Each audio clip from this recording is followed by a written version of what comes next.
one thing that I'm going to tell everybody. You got 10 minutes to show how God brought you to where you're at right now. 10 minutes is not that long. I have no problem cutting you off. Okay, just so you know. I'll tell the guys back there to hit the sound. You're done. 10 minutes. I'm Melanie, and this is not my comfort zone. And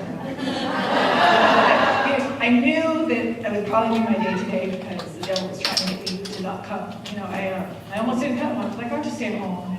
And I just knew, God was telling me, no, you need to be here today.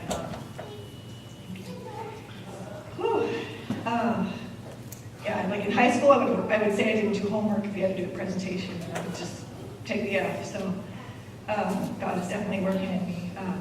I grew up in a not so pleasant environment. It was a lot of violence and alcohol and drugs and chaos. And I was more afraid when there was quiet than when there was stuff going on. And I at 8 years old, my parents they got sober and things changed a little bit. And I've always, even in all the drama and chaos in my life, I knew that there was a God. I always knew that He was with me. Even though we didn't go to church much, but I knew I had a lot of family members on both sides that were Christians, and they shared that with me, and so that, I always knew it. And so from an early age, I wanted to go to church. I went to different churches, and I was always searching for my home, always searching for the place that I knew I was supposed to be. And when I came to this church a few years ago, I knew that this was where God wanted me to be. I don't know. I had to try to be a little bit like my family and drank a little bit, and it wasn't for me. I knew that's not what God wanted for me, and I don't know. I've always known right from wrong, but I have not always done what was right.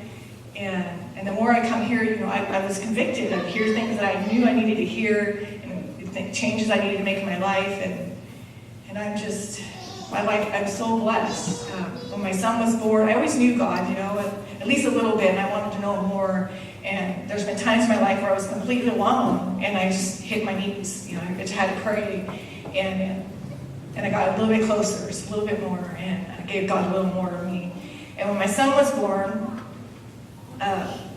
there was complications, and they said he wasn't breathing, and I didn't have fear. And most of my life until that point, I lived in fear. I was afraid of everything for no reason. And even though I knew God, but I just had a lot of fear, and God was with me. I knew the presence was there. They told me, your son's on a respirator, and he's going to need surgeries and whatever. And I didn't know. I didn't know prior to having him that there was going to be issues. And I knew God was with me. The peace that I had, that nobody else can explain that. I know that God was with me. He's like, this is a child that I'm supposed to have. There's no doubt. And I didn't tell people that I had a dream when I was pregnant that I was going to have a special needs child, because I just shrugged it off like, oh, well, if I do, I do. And I'm blessed. Jaden has taught me a lot. I was praying with him, and he loves to worship with me. And a few years ago, I said, Jaden, Jesus loves you. He says, Mom, I know him. And, if you know my son, you know that he can't just make stuff up. Like, he knows. I don't know. I'm just so grateful to be able to go to Bible college and learn more. And I know I have a responsibility, and I got to step out of that comfort zone.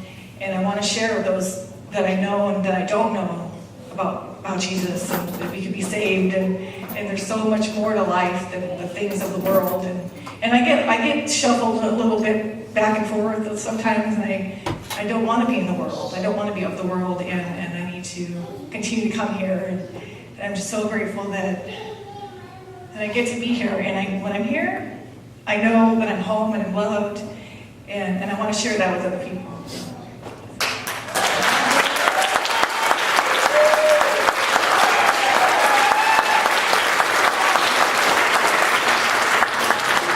That was good. They don't even do that for me. I get like one guy to say, yeah, that's it. That's pretty good.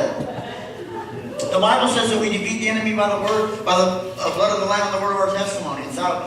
It's by people hearing. For a long time, I thought that because I had tattoos, there's no way I could be a pastor. People didn't look at me that way. That's the enemy lying to you, put stuff plant stuff in your head that isn't the truth. And then you operate in that lie for such a long time that you don't tell people where you came from or what you did or how you got out of it or who saved your life. And because of that, we're not winning. We lose. So, before we get started here, I asked somebody else to come up and share their testimony too. This person's been with us for a long time. I've known this person in a past life. I've seen him operate in worldly behaviors, I guess you'd say. And the man said it totally changed his life, and it was because none other than God. So, Danny, why don't you come up here and...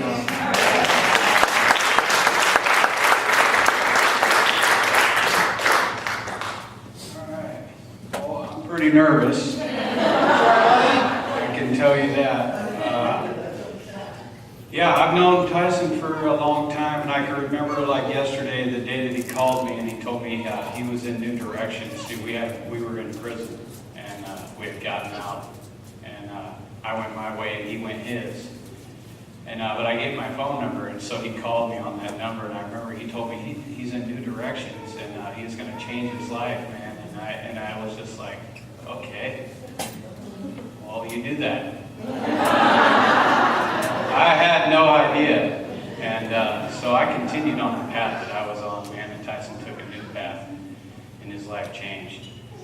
And so along the way on my path, there was a few other people, man, who I knew.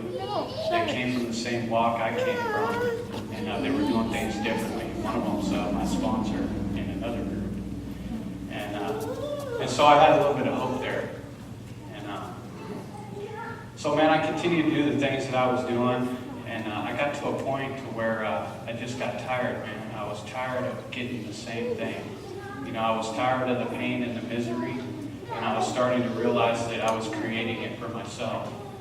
You know, I got to a point to where I just couldn't put the blame on all those people anymore, man. Like I used to be angry at my mother, you know, and I just got older and I got to a point that I realized that, you know, my mother did the best she could with what she had, you know, and it wasn't her fault. And I got to a point where I came to understand and believe that it wasn't anybody's fault, man. That if anything, it was my own, because of the choices I made, put me in the places that I had been. And I was in one of those places one day, man. That was my last rodeo, I guess you could call it. And I just wanted something different, you know. I didn't want to do any more drugs. I didn't want to drink anymore. I didn't care to hang out with those same people anymore, you know, the people, places, and things. And I remember I just hit my knees, man. I cried out to God, a God that I really didn't know. I'd heard about him before, you know, and I just cried out to him, man. I poured out my heart to him. You know, I asked him to just take me as I am, to accept me for who I am and what I've done, and if he could please just forgive me. You know, I was truly sorry, deep down in my soul, for the things that I had done, the harm that I caused people, and the harm that I caused myself. And I began to read the Bible, you know, and memorize verses in the Bible, you know, and I remember during that period, man, I read something in Psalms, right, and it said that I could have a wife, and that I could have a family, and that I would have children round about my table, right? I read that in Psalms, and I just believed it when I read it. You know, I believed it, that I could have that life, because that's what I truly wanted. Deep in my soul, that's what I wanted. I wanted that change. I wanted a life, I guess, like a normal person, you know, and I didn't know how I was going to get it, but I believed that if I could have it, that God was going to give it to me. And so I just stayed on the path, man. Each day I woke up early in the morning before the sun came up, and I began to read the verses in the Bible. And each day I began to believe more and more, you know, until my spirit became strong. And I was able to say no to the drugs and to those people, you know, and the life that I came from, man, I had a lot of false pride that I had built up for myself, right? And I was really proud of that, man. You know, when I was in the middle of it. And a lot of people like looked up to me for the wrong reasons. And so I took a stand for myself, man, and what I began to believe in, which was God and Jesus Christ. And those people came around and they tried to pump me up and to look up to me again, man. And I knew that it was the devil at the time, man. I just knew, you know, God was speaking to my spirit and was just warning me, man, that that was the devil, that I shouldn't fall into that because that's false pride, right? And that I shouldn't lead these people in the wrong direction anymore just because it wasn't right, you know. And so I began to start to be a living example of the things that I began to believe in. So I would go to church and I would invite those people in a situation where I was incarcerated to church with me. And they all looked at me like I was crazy. And so they began to keep their distance. And I continued to do that, man. And I did it all the way to my release date. And I called the person that I knew that didn't use drugs anymore, that had changed his life. One of those people that had given me hope. And I remember on that day when I got out, I was scared. You know, I had a lot of fear in me because I really hadn't been talking to these people, man, who had changed their life. I just kind of would think about them in the still quiet moments when I was in a cell or something, you know. And so I got a hold of this guy's phone number, man, and I called him the day that I got out, man. And even with all that fear in me, I didn't worry, man. I just called him and I just told him the truth, you know. And he said, man, I get off work at 5, I'll come pick you up, you know. And the whole last 6 months that I was in jail, every day I would think about, man, where am I going to go, you know, when I get out of here, because I don't want to do those things anymore. Where am I going to go? And I remember God just calming my spirit and just telling me, man, the way that God speaks to you. You know, just speaking to my heart and telling me that it's going to be okay. So long as you don't go back to those people, places, and things, everything will be okay. But I didn't know how it was going to be okay. So that's where the faith came in. So each day my faith got stronger. And I believe that it was God that told my heart to make that phone call to that man and change his life on the day that I got out. And so I did it, man. I had to put the action into what I believed in. And it worked out. I got picked up for that guy, and that same guy is the guy that brought me to this church. He asked me one day, man, because he picked me up. He let me stay on his couch. We went to some meetings, man, that teach you how to stay sober each day. And he thought he got a girl pregnant, right? And so he said, hey, Dan, will you go to church with me? And I was like, man, I've been waiting for that day, man. Because I was following God, right, where I just came from. And I didn't have a car, and this guy was already let me stay on his couch, you know what I mean? And it was like church was pretty far away, and I just didn't want to ask for too much, you know? And so he asked me, hey, Dan, you know, this is my situation. You want to go to church with me? And I was like, oh, yeah, I'll go. You know, and so he took me to Tyson's church, man. Right when I walked in, I recognized Tyson, man, and I knew I was home.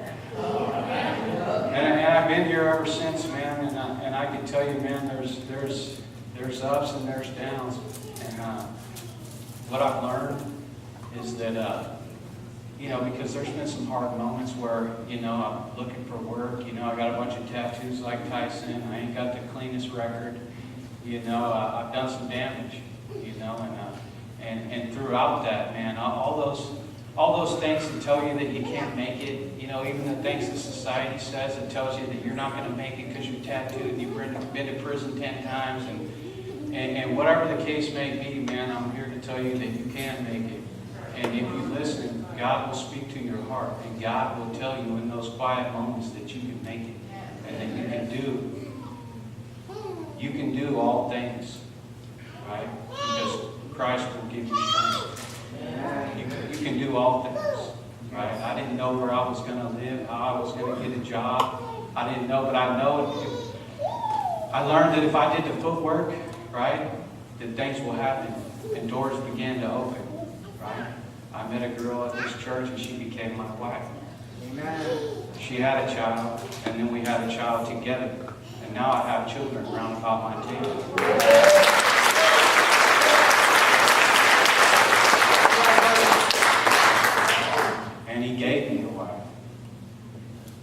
He's also given me a life like those dreams I used to have when I was in prison and I was wishing I was somebody else and somewhere else. I have that life I used to wish for today. And I can tell you that it all started with God and with Jesus, man. And not being afraid to stand up, right? And to say that, I do believe in Jesus, right? And I want to go to church. And if you want to go with me, you can come, right? Some of those people that I invited didn't come. And they're probably still right where I left them. They're probably still there, because they didn't stand up. They didn't stand up and they didn't walk it out, man. They didn't believe. Or maybe they wanted to believe, but they were afraid of what other people were going to think. I had to shed that fear. It doesn't matter what anybody in the world is going to think. It doesn't matter. And you can do anything as long as it starts, it's like the Bible says, it starts with faith as big as a mustard seed. It really does. Because that's what I had. That's what I had. I didn't know if I believed. I just wanted something different. And so I just began to read that word, man, and the word became life to me. And then I needed it. I needed it for direction each day. And I can tell you that I still read those verses in the morning. I have been without fail this whole time. We got married, we own a house, we have children. God has taken me from the mire and the clay and molded me.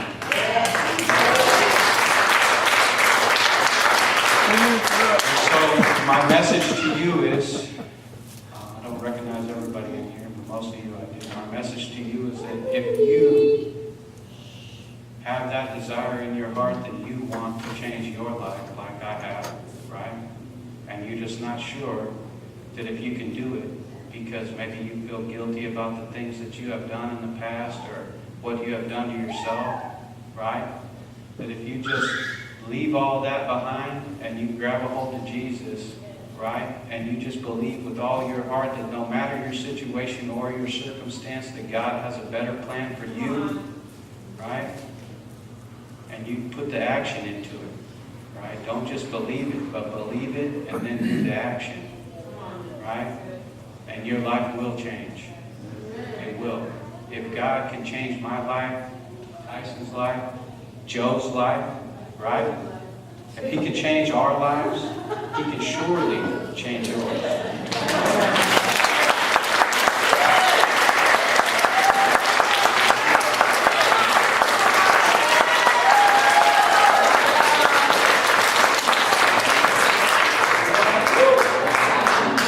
I'm starting to get a complex here.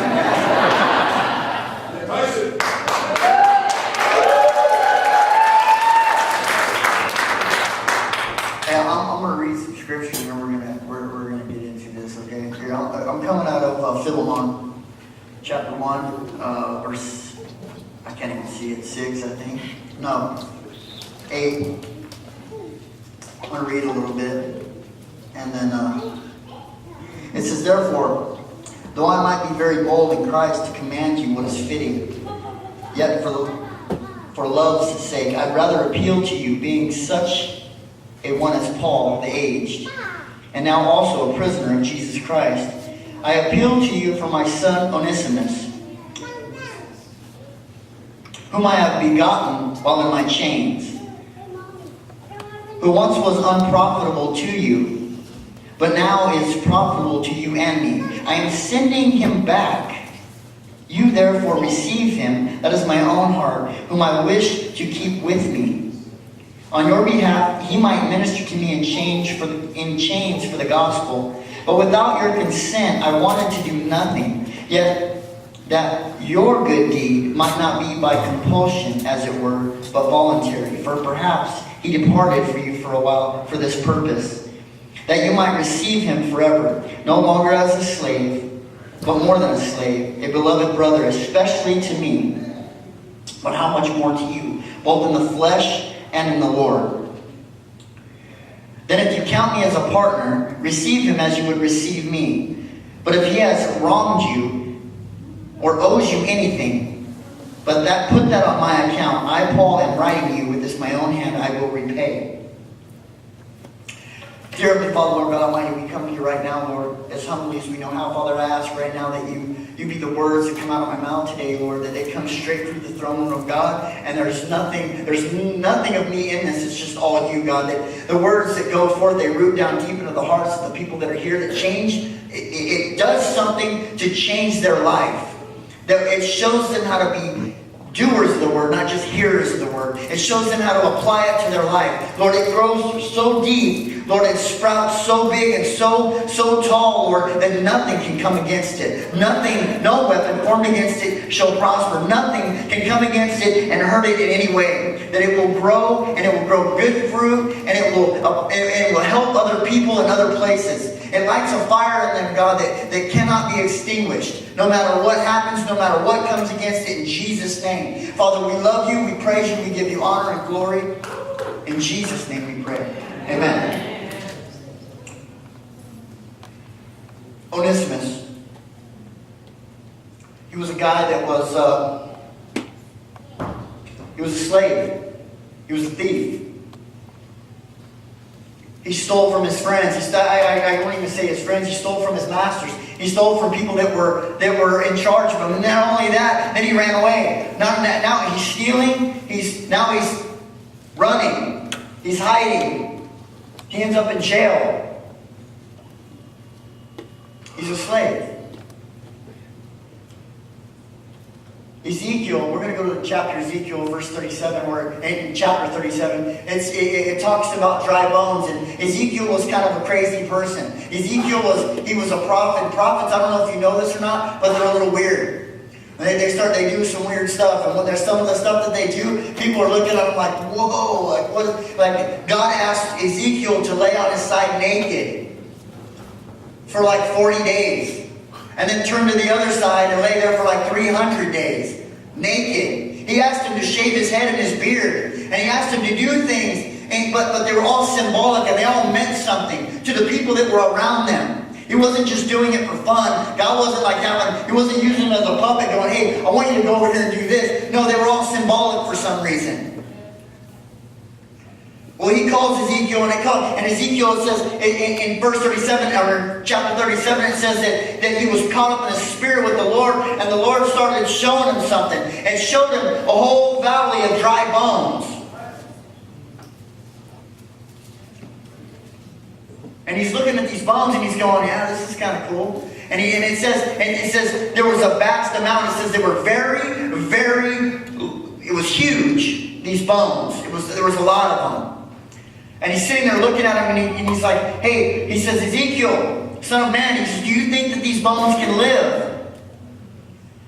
This would be my answer. Well, you know, right? How do I know? You're the one that got everything in your palm of your hand. You should know that. That's what he says. He says, well, you know that. He says, do you think they can live?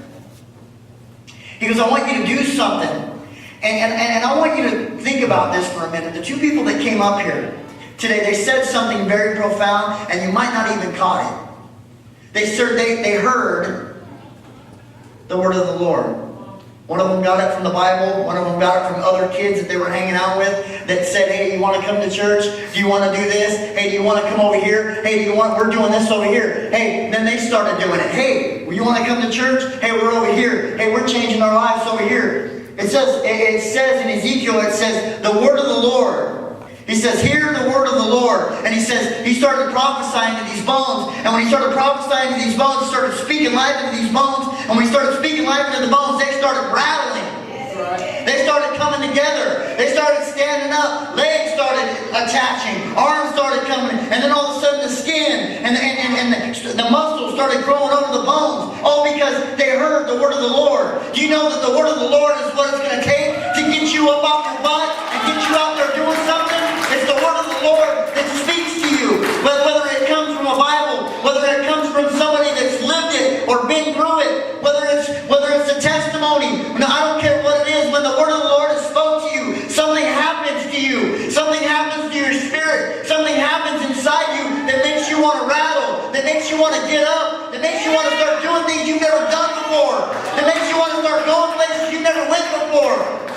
And all of a sudden you start saying things that don't even make sense to you. Maybe it's that you need to go to? Huh?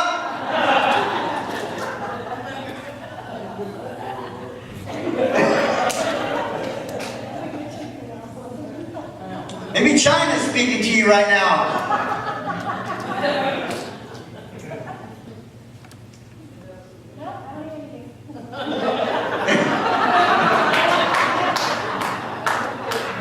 Your bones start rattling when the word of the Lord comes to you and starts speaking to you. And when you start meeting other people that are living for the Lord and the Bible comes alive, you open it up and all of a sudden you might have read a passage that you read 1,000 times, but all of a sudden you see it one time and it means something totally to you that you've never seen before. And all of a sudden it comes alive and your body comes alive and you just want to start doing things. Well, this is Onesimus.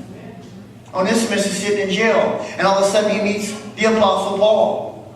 The Apostle Paul starts doing what? Does what the Apostle Paul normally does, and that's speak the Word of God. He's speaking to the Word of God to the rest of the prisoners there, I'm sure, but only one heard it. He only speaks about one. He speaks about Onesimus. And then all of a sudden, you come to find out this guy is what? He's a thief. He's a scoundrel. He's a nobody. He's no good. He's a runaway. And not only he's owned by people and he runs from that. All of a sudden he's what? He's me.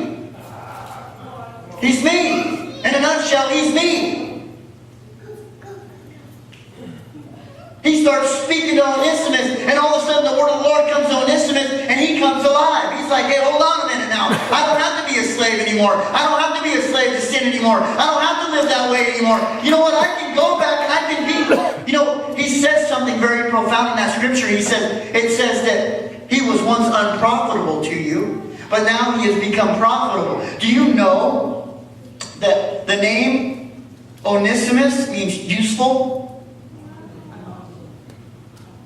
Now let's I want to back this train up here a little bit. Let's back up to where the Bible says that He formed you in your mother's womb. Let's go to Romans chapter 28, where it's 8:28, where He says, all things work together for the good of those who love God and are called according to His purpose. If you read a little bit farther, it says what? It says, for whom He foreknew, He predestined to be what? Conformed to the likeness of His Son.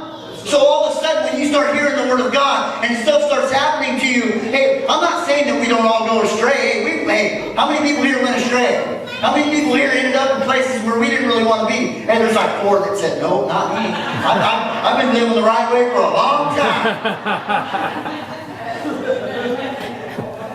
4 people in here is like, no, not me.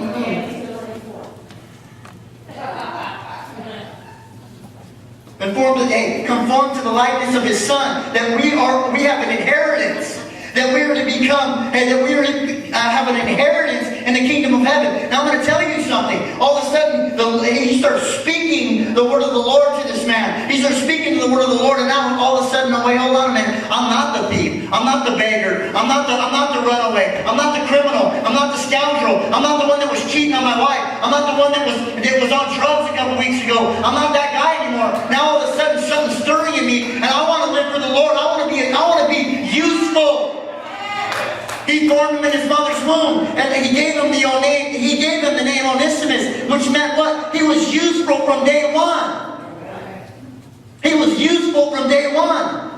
It just took him a minute to catch up to that. He didn't realize it here. It took the word of the Lord. It took somebody speaking life into his body, saying, hey, you know you don't have to live that way anymore. You know there's a better way. You know Jesus loves you. Hey, you know you need to stop sinning, because that's going to what? It's going to send you to hell, right? Nobody wants to go to hell, right? I'm not really. I don't. Hey, everybody in here should have been stepping up on top of the chairs going, I don't. Because if you do, hey, you're in the wrong place.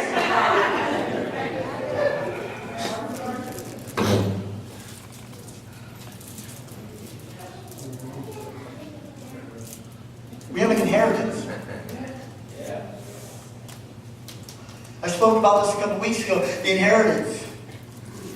We sell our inheritance on a daily basis for a bowl of beans. Every day.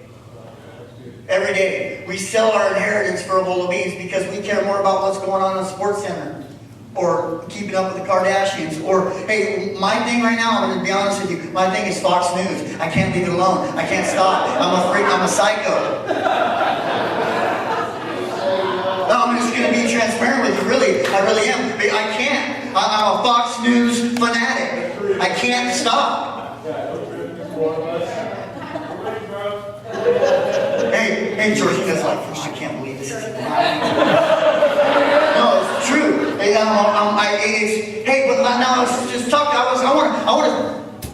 It says, "Hear the word of the Lord, Son of Man." The Son of Man prophesied to these bones, and he says, "Hear the word of the Lord." He starts speaking to the bones. Hear the word of the Lord. Now, he didn't say, "Hear the word of Fox News." I'm going to be honest with you. It doesn't hear the word of President Trump, Hillary Clinton, none of it. It doesn't say that. It says, "Hear the word of the Lord." What would it look like if instead of watching Fox News every day, we were in our word? No. My brain would be all fogged up with crazy stuff. Don't get me wrong, okay? I think it's important to be informed, okay? But you don't take it to a psycho level. I'm at psycho level. It says, "Hear the word of the Lord." Hear the word of the Lord. And when they heard the word of the Lord, they started coming to life. Nothing is going to bring you to life like Jesus and the word of the Lord. Hey, I'm going to tell you. And you start whipping up on the pages. And a lot of when I first opened up the Bible, the first time I ever opened up the Bible, I was in jail. And I was sitting there, and I was about to go home in like 2 days. And I thought, man, I need to get some of this in me because I need to do something different. And I started reading Revelations. And I was like, you know what, that ain't for me. It totally fried my brain to what was really going on. Don't open up the Revelations when you first start. Start like James. It shows you how to live a little bit. Start there. Don't. Revelations will send you out there. I was just like, forget this. Okay, it's a little crazy for me. But when I actually started reading the Word, and when I started, and then that was my first introduction. And then when I picked up the Bible and I actually started looking at it and reading it, none of it made sense to me. It didn't make sense to me, but you know what? I read it anyway. I kept going. I kept reading it. Hey, I'll read it like a novel until I can understand what it means. Hey, if we'll take the time to sit, if we'll take the time to sit and watch Sports Center or Fox News or anything for that matter, why can't we take the time to read the Word of God? Amen. So here's Onesimus, right? He's there, and he starts speaking the Word of God to him. He starts speaking to him, and this is what I like about the Apostle Paul. The Apostle Paul does something really crazy. Hey, before that, he's telling Philemon, he's saying, hey, I love the way you guys love people. I love the love that you have for other people. Oh, by the way, I got one of your runaway slaves over here. And I've been speaking the Word of God to him, and he's a changed man. Now I want you to love him too. I'm going to speak to you guys about something. Because I believe that, hey, you're only going to get to heaven by a couple ways. One of them is Jesus. You don't have Jesus, you don't go. Another one is forgiveness. If you don't forgive other people, hey, you don't get there. Because God doesn't forgive you for the things that you've done against Him. So He starts appealing to the love that they have for people. So I'm going to appeal to you guys for the love that you have for people. How many people in here love people? I do. Sometimes. I love people. A lot sometimes. How many people in here have been wronged by maybe the church? How many people in here have been wronged by your friends? How many people in here have been wronged by your family? How many people in here have been wronged by people that say they loved you? How many people in here have been wronged by your husband, your wife, your significant other, your children? How many people in here have been wronged by somebody? Are you letting it block the pathway to heaven?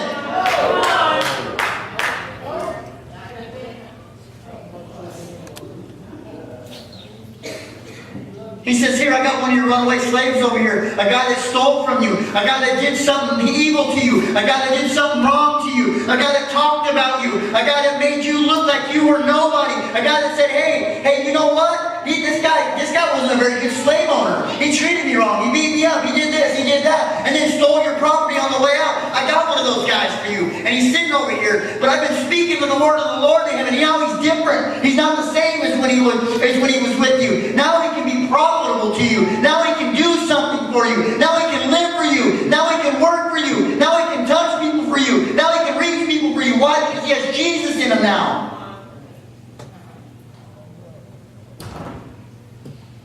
But you have to forgive them. You have to get past all the nonsense that you've built up in your own head and forgive them. You have to get past it. You have to work through it. And I don't know about you guys, but one of the hardest things I ever had to do was forgive somebody. Because I don't know about you, but I like being mad at people. If somebody does something to me and harms me in a way, especially my wife, if they harm my wife in a way, no, okay, we're on the same page here. We're good. I want to clarify that, but we're good. It does something to me. It makes me want to be angry. It makes me want to not be around people. It makes me not want to... Hey, but Ephesians 4 talks about unity in the body. How can we be unified in the body if we're all mad at each other? Or if we're all this doctrine or that doctrine or this or that? How can we do that? Now, I believe this. I believe that we can all agree to disagree. I can't stand up here and tell you that I have it all right. Man, this thing is crazy.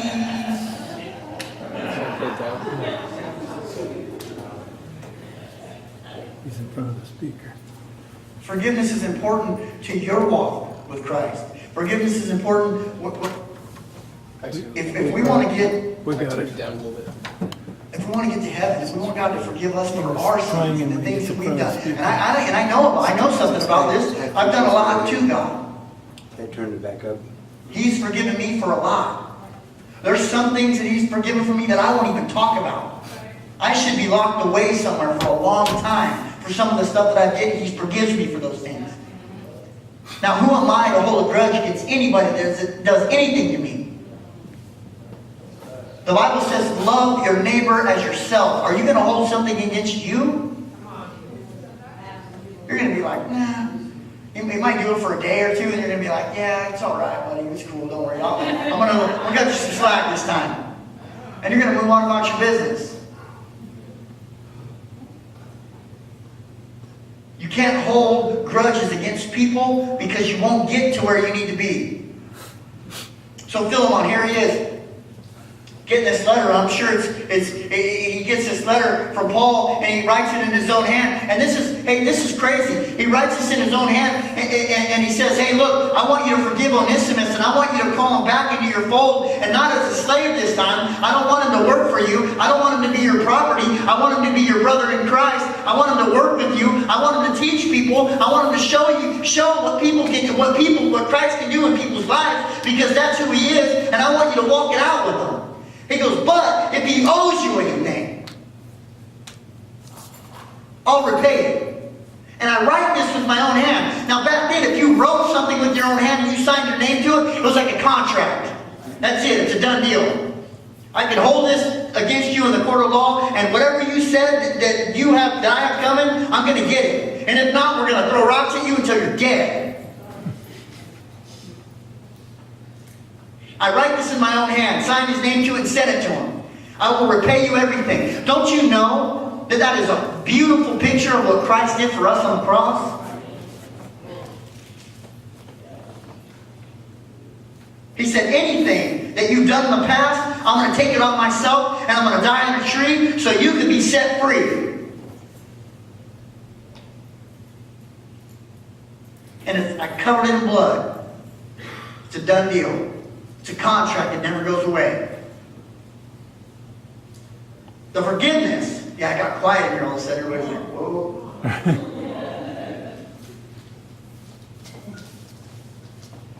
The forgiveness that you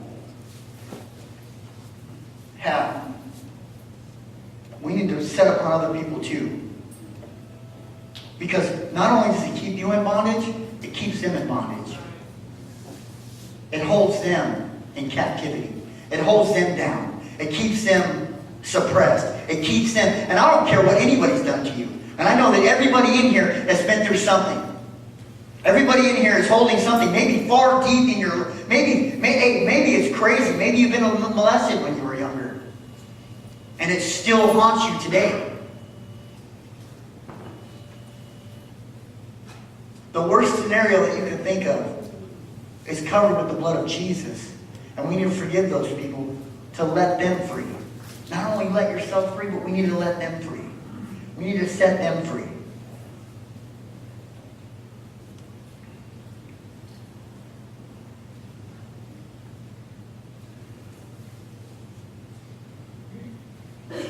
So he spoke to the dry bones, and they started to rattle, and they started to come alive, and they started to live, and then he called breath into their life, and he started breathing.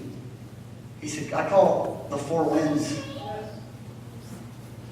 breathe into them, and he breathed life into them. You know that the very life that you breathe right now is the breath of God that keeps you alive every day, that keeps you, that sustains you, that keeps you moving in the direction that you need to go, that keeps you headed on the right track, that keeps you is the very breath of God right now. How many people in here used to be Onesimus, bound up in chains, slaved, in prison? And I don't even care if you've been in a physical prison. How about prison in your own mind? Some of the people that have walked in here today are still in prison in your own mind. God came and said, hey, I'm going to die on a cross to set you free. The Bible says where the Spirit of the Lord is, there's freedom. And I believe the Spirit of God is here right now. And I believe that every person in here can be free if they want to be. The Bible says who the Son sets free is free indeed. He died on the cross to set you free. If you believe, I just preached about this the other day. Hey, if you believe that Christ died on the cross for your sins, and you believe that He was the Son of God, hey, you're going to go to heaven. That word believe, it doesn't mean that, oh yeah, I believe. All right, I'm going to go over here and do whatever I want now. But I believe in God now. I believe in Jesus. He was the Son of God. He died for me. I'm over here now. No, it's commitment. It's commitment. That little small word is very large in size. It looks about this big, but it means, are you willing to give up everything to walk it out for this guy? Are you willing to give it all up for that little word believe?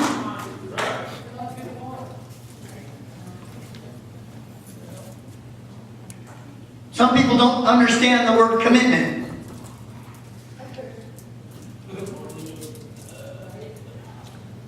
The word commitment, it's huge. It's very huge. Hey, the Bible says the eyes of the Lord search the whole heart, the strength in the hearts of those who are committed to me. Okay, but now look, I want you to think about this for a minute.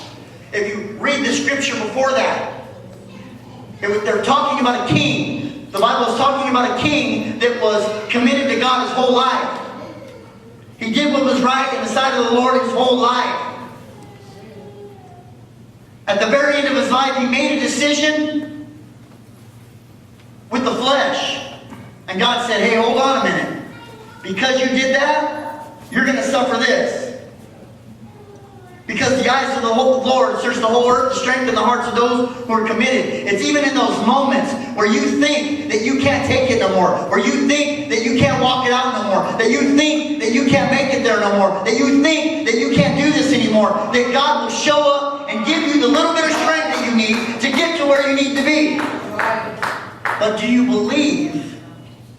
Is your belief big enough? Are you willing to pick up the cross daily and die to yourself and carry it? The symbol of the cross means death. If you're willing to pick that cross up and die to everything that you think is right, because it's not. I guarantee you, mostly, if you're thinking it's right, it's wrong. What does the Word tell you about it? Hear the word of the Lord, and the bones started to live. The word of the Lord is what will help you grow and sustain you to get you where you need to be. Where's the worship team?